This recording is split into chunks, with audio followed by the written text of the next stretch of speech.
All right, good afternoon, everybody. My name is Kolja Reiss. I'm the Managing Director for Mopay North America. I'm not going to steal much of your time this afternoon. I know it's Friday afternoon. You had great lunch. You're probably a little tired and you're looking forward to the weekend, and I promise you I'll make it worthwhile your time the next couple of minutes. Me talking about carrier-based billing. Madura from Bill to Mobile earlier gave great insights into alternate means of payments for the online industry. And she also touched on carrier billing, which is what Bill to Mobile does and which is also what Mopay does. And what I want to do is, with the next couple of minutes, I want to dive a little deeper into that. I want to give you a little bit of a global perspective on carrier billing. And I also want to talk a little about, because that is a little related, about virtual goods. Yesterday there was a great TechCrunch article, highly recommend reading and flipping through that, talking about the rise of virtual currencies. What's going to happen with Facebook credits? In the future, are we going to make our purchases potentially with Facebook credits online? Is that a scenario, yes or no? And there was a great discussion online. So that is virtual currency. And there was another article earlier this week that Germany is now the largest virtual economy, as in virtual goods economy in the world.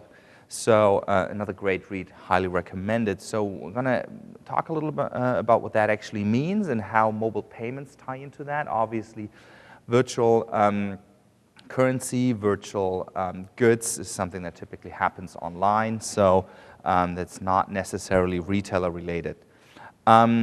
So a little about Mopay and myself. So who's Mopay? If we haven't come across yet, we specialize in sophisticated mcommerce solutions. We're currently partnering with about 550 merchants globally and 380 carriers. And we are servicing 80 countries from 7 global offices. We are funded by T-Mobile, mainly. And a little about myself. I've been with the company pretty much forever. I'm currently the Managing Director for the North American office, and I reside in Palo Alto. I have 15 years of telecommunications experience and have been evangelizing for mobile payments and for Mopay specifically since 2006. Now, before I dive deeper into virtual currencies and carrier-based billing and mobile payments and why is this even important to us, I want to take a step back real quick and talk about the mcommerce framework. From my understanding, and you may have a different understanding, but from my understanding, mcommerce, what does that really mean? Mcommerce is all about connecting, interacting, and transacting between a seller and a buyer on the mobile device and through a mobile device. So, and there was a great stat here from ABI Research 2010. In 2015, shoppers around the world are expected to spend about $119 billion on goods and services purchased via mobile phones. Now, great framework, and we all believe to understand what connecting, interacting, and transacting with the mobile phone means. Mblocks is here, great player in the mobile marketing and mobile commerce space as well. But what real life example of what mcommerce really means. Mcommerce does not necessarily mean and does not necessarily is focused on replacing the credit card with your mobile phone and replacing the swipe with a wave, or purchasing your Amazon order with your mobile phone. That's not necessarily what mcommerce is only about. It's about consumer interaction and meeting the consumer where he wants to be. So let me give you a real-life example real quick. So what I mean by that. So I have a dog, awesome dog. His name is Diego, and it's a golden retriever. Everybody who has a golden retriever, he loves to eat, right? And so a couple days ago, I was rushing to the office. I was already running late, and my wife was yelling after me, "Don't forget the dog food tonight. Diego needs another box of dog food." So what you need to know about me as a consumer in this position, I was asked to buy something that I didn't necessarily want, but that I needed. And I have 2 options for this. There's one store, and names don't really matter here in this story, but to make it easier for you, there's Pet Food Express. That's a little bit of a not so nice store that is right around the corner, but it is right on my commute. It's literally a 30-second detour. The other one, which I love, is the Unleashed. The problem with Unleashed is far away, and I have to really take a 15-minute detour to get there. So throughout the day, I was thinking, where do I, don't forget, oh, happy wife, happy life, don't forget the dog food. So I was thinking about it, and I thought, you know what, I'll just do Pet Food Express. Remember, Pet Food Express, the one that I don't like so much, but it's right on my commute. Now, you're asking yourself, let's talk about mcommerce again, right? Great story, but let's talk about mcommerce. But here's what happened. I wasn't sitting in a meeting in the afternoon. I was getting an email from, I'm a Petco PayPal member or whatever they call it. It's their loyalty club. I got an email on my iPhone with a voucher or a coupon code for exactly the food that Diego loves. I got it as an email on my iPhone. I thought, well, these guys were really lucky. This is their marketing jackpot. I need this food now, and right here, Unleashed, here's my voucher. I'm going to do this now. Got it on my phone, email. So marketing jackpot for them, right? They just won me as a customer right there. I was planning on buying, but with a different company. So now what happened next? Went back to my PC, did some more work, forgot about this whole thing. Then I left the office in the afternoon, late afternoon, thinking, dog food, dog food, dog food. So looked at my phone, looked at it again, and said, shoot, I got to print it. Only accepted it at the point of sale of print it. And I'm in the elevator, I think, printing? Have you ever tried to print an email of the iPhone? I'm sure it works somehow, but I didn't figure out how it works while I was in that elevator. I made this decision, scrap it, don't want it anymore. Do the Pet Food Express thing. 2 hours ago, I was the marketing jackpot. Now I'm not the marketing jackpot anymore. I'm the marketing failure. So, and the problem was the disconnect. They had a great idea, but they didn't execute well. And for me personally, that situation. So now how could this go differently if you were to have an mcommerce experience here? First is provide the code on the phone, so I can redeem the code on the phone with the phone in my hand. Secondly, what would happen if they would have said, still maybe in the elevator thinking, hey, 15-minute detour just for 5% off my dog food? Nah, I'm not going to do that. But what would happen in that meeting if they would have said 5% off with this voucher and another 5% off if you pay right now, one-click billing, here you go? I'd probably have said, sure, 5% is a great deal. Impulse buy, click, buy, paid, and I just have to pick it up. Later on, the same situation in the elevator. I was like, sure, I got to do this. I know it's 15 minutes away, but I already paid for it. So this is what I'm talking about when I talk about the mcommerce framework. It involves much more than just replacing technology at the point of sale. It just takes more than just payments. It is really about connecting, interacting, and transacting with the consumer on the go. From our perspective, coming back to Mopay a little, our story is there's no commerce without payments. So that means there's no mobile commerce without mobile payments. And if you just look at the mobile payment space, it's a little cluttered. There's tons of great companies out there, literally, as Rip said, hundreds of trials out there. So for proximity payments, I'm talking about point of sales, and there's solutions for remote payments. And this is a little black and white. But to make it easy, what I've done here is said, okay, let's talk about proximity payments, and we have heard great things about that on this conference, while this conference was going on. But proximity payments are typically focusing on physical goods. Now, as they want me to speak a little about virtual goods, and that's at least partially true, digital and virtual goods are, when you talk about mobile payments in relation to digital and virtual goods, you talk about direct carrier billing. We have some screenshots earlier today. Madura showed built-to-mobile solutions. So I'm going to show you a little later on how it looks internationally. It's very similar. But let's first talk about how many people can we actually reach? What's the reach of a carrier these days? And if you just compare commerce experiences, if you compare means of payments, so about 6.9 billion people roughly have access to cash these days. 3.3, 3.4 billion people have access to cell phones or any sort of mobile device that they could transact with. And 1.6 billion people have access to credit cards, and much less than that people have access to PayPal accounts or other banking accounts. So you can tell that whatever you do on the mobile device and in your mCommerce world, if you still rely on a banking relationship, if you still rely on a credit card relationship, you will always be limited to roughly 1.6 billion people. Now, if you rely on the carrier backend for billing, you have a much broader coverage. So, and you don't necessarily need to place charges on the carrier bill, but you can use that infrastructure that the carriers provide you for authentication. You can use it for authorization, for fraud prevention, fraud detection, and so forth. There's other use cases where carriers can help merchants, online and offline merchants, with their solutions. Typically, again, carrier billing, when we narrow it down a little, there's stationary devices and there's mobile devices, a very similar slide which Madura showed earlier today. So you will find that many devices are supported, not necessarily only the mobile phone. You can transact with your mobile phone on your PC, on your tablet, on your TV.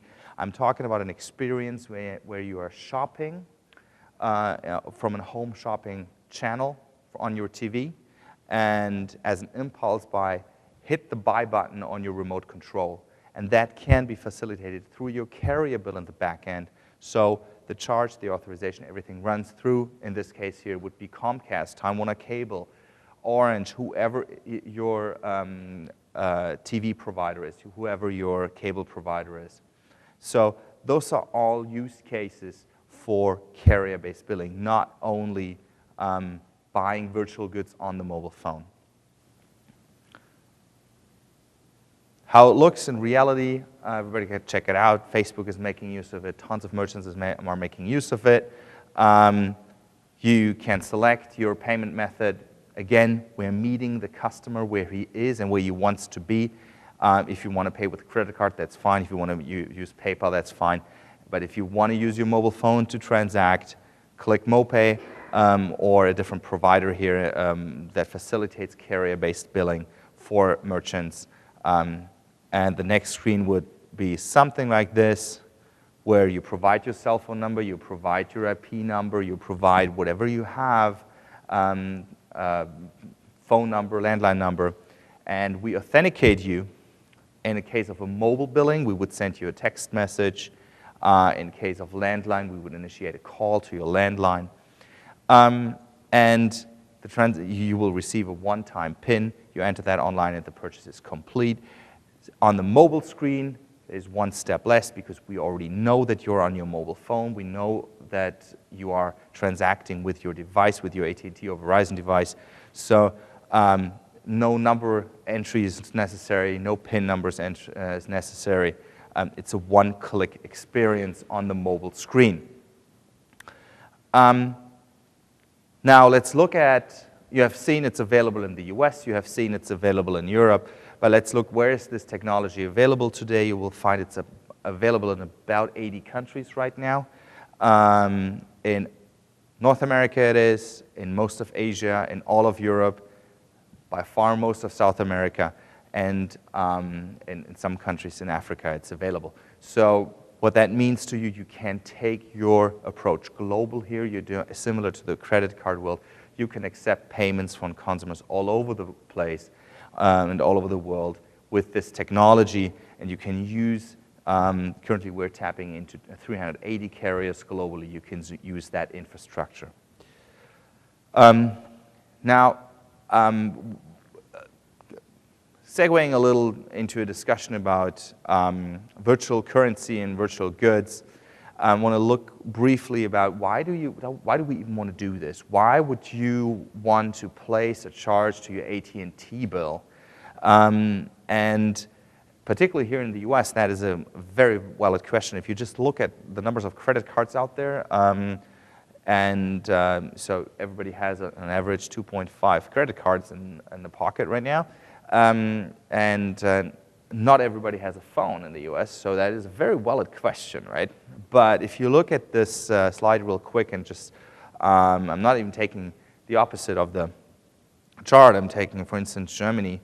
Everybody has at least one phone. I think the penetration is about 1.3, so on average you have 1.3 phones in your hand. And look at how many people actually have credit cards or some sort of banking relationship that would allow them to transact online. So you will see that it's not, for many territories globally, it's not only nice to have, it's a necessity to think about how can we utilize the relationship that the consumer has with the carrier to make transactions safer, and actually not only that, more convenient also, but to actually allow people to place charges with us and to buy from us. And particularly if we're talking about small, if you're talking about the Dell computer or your Tahiti travel, no worries, you will find a way to pay, even in Germany. But if you're talking about a $9.99 subscription per month, if you're talking about a virtual good, if you're talking about a small amount, then it really becomes difficult, particularly with rather high processing costs for the merchants of credit cards in Europe. So not only does it become a necessity for merchants to think about it, but also let's look at what the consumer really wants. And when it's, this is a study by the Nielsen company from August 2010, and they asked if you're doing something on your mobile device, and that is specifically in the US, they asked, how do you want to pay for this? And a third of everybody that was asked answered, we want to use carrier billing, we want to pay this with my AT&T bill. The reason for that is simple. Many people out there, if, I mean, I have a smartphone right now from T-Mobile, and I know this is a Samsung smartphone and just happens to have a T-Mobile SIM card in it. But many people would say, well, this is my T-Mobile phone. And everything that is related to this is a T-Mobile relationship. And that is, okay, I'm purchasing with this phone, so obviously I want to place this to my T-Mobile bill. What else, right? Because this is my T-Mobile device. So it comes natural that anything that happens on the phone, people want to pay with their carrier. So just looking at conversion rates now, going one step further and say, okay, say you have the choice between credit card and mobile. How likely are you to complete your transaction if you're on the mobile phone and you request credit card information or banking information to be entered on the mobile phone to complete the transaction? So it tells you that, and this slide has more information to it actually, but I'll first talk about the conversion rate. On average, 8% of the consumers will actually enter the credit card information and complete the transaction. When it's a one-click billing, 70% of all consumers will complete the transaction. So, and even though the carriers may charge you a higher fee, you will ultimately, with that difference in conversion, you will ultimately end up with a higher revenue for the merchant. And this is an example of 1,000 customers with a $10 basket size. So talking about virtual goods real quickly, I found this great stat. This is super data research actually, and I shot a screenshot of this. I loved it. Unfortunately, it's only talking about Europe, but it tells you green are all those territories in Europe where more than 50% of the transactions, of the virtual goods or virtual currency transactions are facilitated with alternative means of payments. And that is, in Europe, mostly mobile. So you can see, for instance, the UK, high credit card penetration. A lot of users use either credit card or PayPal, even for the virtual goods transactions. France, Spain, Germany, and so forth. Very different story. More people use their mobile phones to transact, particularly when it comes to virtual currencies.